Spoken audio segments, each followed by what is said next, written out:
Y por último, este otro formato, donde incluiremos los recursos públicos y de la comunidad que tenemos a nuestra disposición.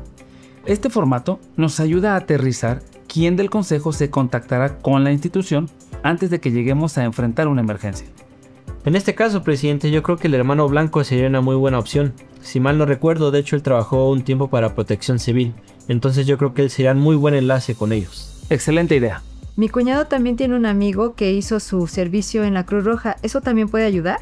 Desde luego, también debemos de pensar en la persona óptima para hacer el enlace de la estaca con estas organizaciones. Y recuerden, si desde antes de la emergencia ya tuvimos una comunicación o un contacto con estas instituciones, sabremos mejor cómo comunicarnos y cómo actuar con ellos. El consejo entonces pasó a enlistar todos los recursos de los que disponían para hacer frente a las emergencias.